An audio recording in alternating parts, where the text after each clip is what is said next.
सबसे मन हटाओ और स्नेह से संसार के बंधन से मुक्त हो जाइए। न चैन्द्रस्य सुखम किंचिन न सुखम चक्रवर्तिनः सुखमस्ति विरक्तस्य मुनेरेकांत जीवना। चलो बताओ, इस संसार में सबसे सुखी कौन है? मैया मैया, शोर ना करो मेरी माँ, पंचायत ना करो। बताओ, इस संसार में सबसे दुखी कौन है? कौन कौन कौन सुखी? हाँ, गरीब कहे धनवान सुखी, गरीब कहे धनवान सुखी, धनवान कहे सुख राजा को भारी, राजा कहे महाराजा सुखी, महाराजा कहे सुख इंद्र को भारी। इंद्र कहे चतुरानन को सुख, चतुरानन कहे सुख विष्णु को भारी। तुलसीदास विचार करे कहे राम भजन बिन जीव दुखारी। तुलसीदास विचार करे कहे राम भजन बिन जीव दुखारी। समझ में आई? गरीब कहे धनवान सुखी, गरीब को लगता है कि धनवान सुखी, और धनवान कहे सुख राजा को भारी।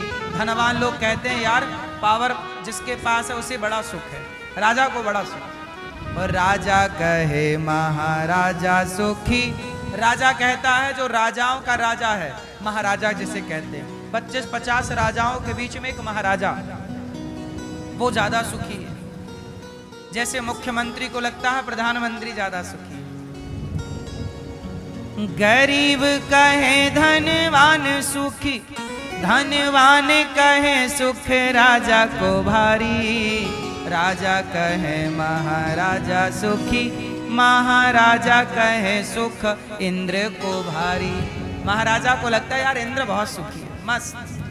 इंद्र कहे चतुरानन को सुख, चतुरानन मतलब ब्रह्मा। इंद्र को लगता है कि मैं तो मर जाता हूं, पर ब्रह्मा नहीं मरते, ब्रह्मा अमर है। इंद्र की भी अमरता कुछ वर्षों की, इसके बाद इंद्र को भी इंद्र का पद छोड़ना पड़ता है। इंद्र कहे चतुरानन को सुख, चतुरानन कहे सुख विष्णु को भारी। ब्रह्मा जी को लगता है कि भगवान विष्णु ज्यादा सुखी हैं, क्योंकि मैन पावर तो विष्णु है। तुलसीदास विचार करे कहे राम भजन बिन जीव दुखारी।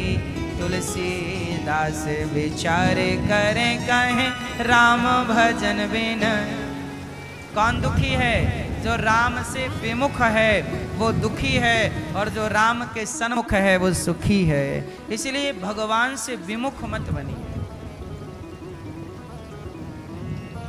यही बात लिखी है, न चैन्द्रस्य सुखम किंचिन न सुखम चक्रवर्तिनः सुखमस्ति विरक्तस्य मुनेरेकांत जीवनः। सबसे सुखी कौन? बोलो मेरी माँ, सबसे सुखी कौन बताओ जोर से। जो एकांत में, जिसे कोई फर्क नहीं पड़ता, जो दूरी बनाई। देखो समाज के बीच में रहना बहुत टेढ़ा काम। समाज के बीच में दुखी रहते रहते ना आप दुखी हो ही जाएंगे। कोई ये कहेगा, कोई वो कहेगा। इसलिए मुनेर एकांत, इसलिए साधु संत लोग एकांत में रहते हैं। एकांत, भीड़ भाड़ में नहीं।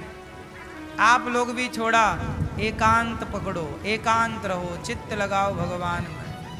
मुनेर एकांत जीवना। आजकल एक आपका एकांत किसने भंग किया? एकांत का मतलब ये नहीं कि आप अपना घर बेच के जंगल में घर खरीद लो। आज आपका एकांत किसने भंग किया मुझे बताओ। आजकल आपके एकांत को किसने भंग किया है? जोर से, जोर से। मोबाइल ने।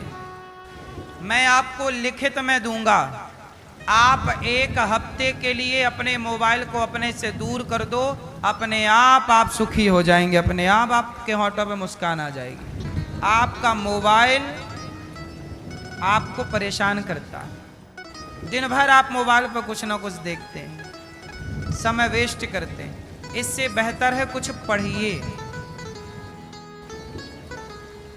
कुछ पढ़िए मेरी माँ।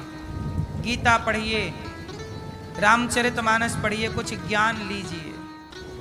मोबाइल ने आज के सुख चैन को बर्बाद कर रखा है। आप माने ना माने, कितने लोग मेरी बात से सहमत हैं?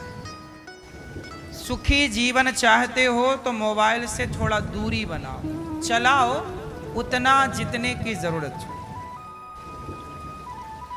वो बात करने वाला मोबाइल ही सही था मेरी माँ। बात कर लो, रख दो। आजकल तो दिन भर मोबाइल, केवल आपका समय खाता है मोबाइल। आपका इतना समय खा जाता है मोबाइल कि आप अपने बच्चों को समय नहीं दे पाते। आप अपनी पत्नी अलग मोबाइल चला रही है, पति अलग से, दोनों एक ही कमरे में है पर दोनों मोबाइल चला रहे हैं। ये नहीं कि थोड़ा बात करें। ये मैया चलाती है मोबाइल। मैया मोबाइल कम चलाओ मेरी माँ। मुंचा ज्ञानम प्रजारूपम मोह तो नरके गति।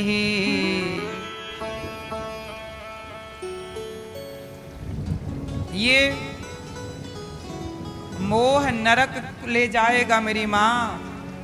इसलिए पंडित जी ने आत्मदेव जी को समझाया, कहा कि ये तुम पुत्र मोह में पड़े हो, फल दिया। आत्मदेव जी को एक फल दे दिया पंडित जी ने। वो फल पंडित जी ने ले जाके अपनी पत्नी को दिया, धुंधली को। धुंधली ने फल नहीं खाया, गाय को खिला दिया। गाय को बच्चा हो गया, नाम रखा गौकर्ण। गौकर्ण।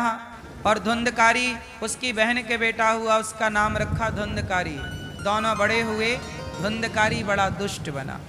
अच्छा एक बात बताएं मेरी माँ, आत्मदेव जी के भाग्य में बेटा नहीं था, बोलो हाँ। पर आत्मदेव जी ने क्या किया? ईश्वर को चैलेंज कर दिया, नहीं नहीं आपको बेटा देना पड़ेगा। संत से कहा फल दो, संत ने फल दिया, बेटा हो गया।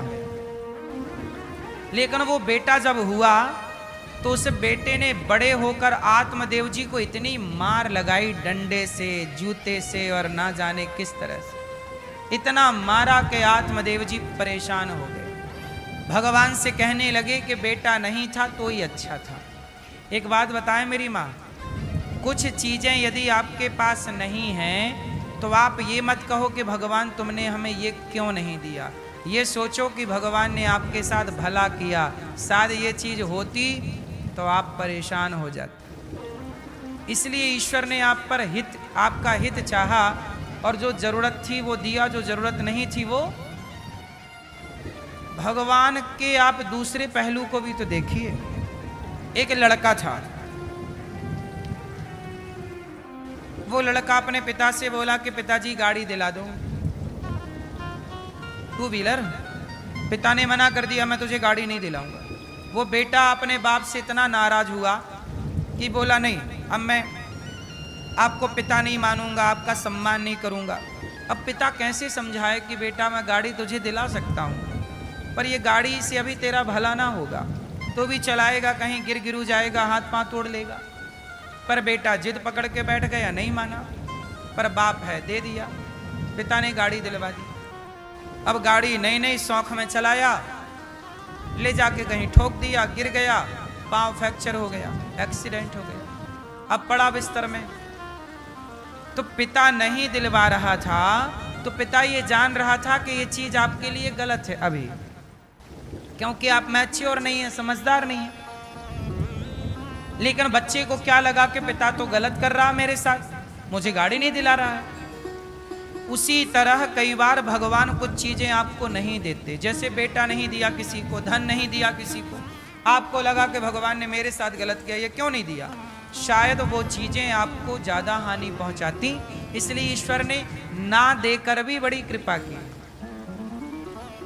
क्यों, बात सही है कि गलत है? ना देकर भी ईश्वर ने क्या किया आप पर? कृपा। आत्मदेव जी को बेटा नहीं दिया था तो बड़ी कृपा थी, अब बेटा मिला तो मार रहा, इतना मारा कि आत्मदेव जी रोने लगे, हे विधाता ऐसा पुत्र क्यों दे दिया?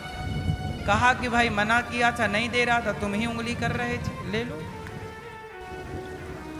इसलिए मेरी मां, ईश्वर को चैलेंज मत करो। ईश्वर ने जो दिया है, जैसे दिया है, स्वीकार करो।